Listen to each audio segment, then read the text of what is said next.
Nibblets is an innovative life simulation that combines classic principles of artificial intelligence with modern, large language models to create autonomous beings. Rather than following rigid rules, these creatures are driven by genetic traits, biological urges, and a complex memory system that shapes their unique personalities. Users act as observers within a dynamic 2D environment, influencing evolution through weather manipulation, resource management, and direct feedback. Technically, the system utilizes an asynchronous architecture to pair fluid animations with deep cognitive processes, such as decision-making and social interaction. The project's goal is a self-sustaining ecosystem where artificial organisms learn to adapt to threats and develop independent cultures and relationships. By linking physiology with linguistic logic, Nibblets creates an unpredictable sandbox that blurs the lines between software and digital life.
Today we're doing a deep dive into something really fascinating. If you've ever wondered what happens when you give video game characters actual functioning, evolving brains, well, this deep dive is for you. We're looking at Nibblets.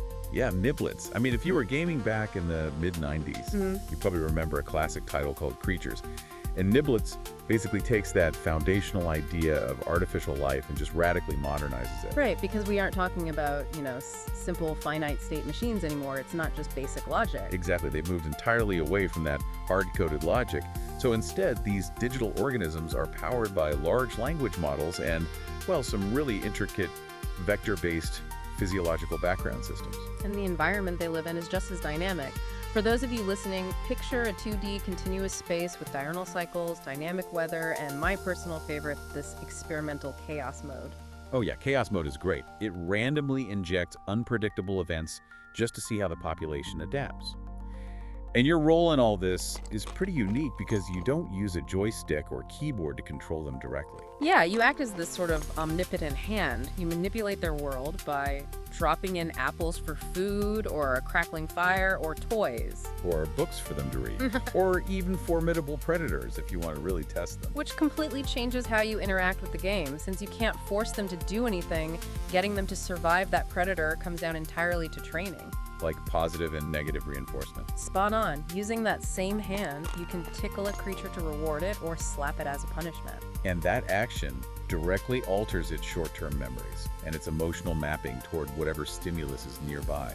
You're literally shaping their psychological development. The way they handle that cognition under the hood is actually pretty mind-blowing. Every simulation tick, the engine gathers up a creature's internal drives, so things like hunger, loneliness, or fatigue. And it mixes those with their personality vectors, right? Like cheerfulness or neuroticism. It does. It grabs their memories, too, packages all of that context, and feeds it straight to GPT-4 Mini. The AI then fires back a JSON object containing the creature's internal monologue, what it's going to say out loud, and the physical action it's going to take. Getting that to run without lagging out your computer is a brilliant piece of engineering, honestly. The Pygame engine uses an asynchronous thread pool executor. So the visual rendering stays perfectly smooth. Exactly. It stays at a buttery smooth 60 frames per second while the creatures are thinking in the background. And while they're thinking, they are pulling from a really deep well of information to make those decisions. They really are. It's a multi-tier memory system. You have short-term memory, episodic memory for major life events, semantic memory for learning rules, and they even track relationship affinities. So they remember who their friends and enemies are. Right. And it goes beyond just one generation, which is wild. When they mate, the system actually mixes their genetics to spawn entirely new, mutated eggs. Bringing this back to you, the listener, what we're looking at here is a massive leap forward. We're stepping way out of the era of hard-coded video game NPCs that just repeat the same 3 lines of dialogue over and over. We are moving into the realm of truly emergent, self-sustaining ecosystems. These creatures are living, learning, and reacting in real time. Which definitely makes you wonder where this kind of simulation is going next. It leaves you with something you can chew on after we wrap up today. Think about it. If the simulated creature processes a genuine internal monologue, forms semantic memories, like learning that fire is bad, and dynamically adjusts its relationships based on shared experiences. It really blurs the line. It does. At what point does this stop being a simple gaming sandbox and start serving as a terrifyingly accurate petri dish for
I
love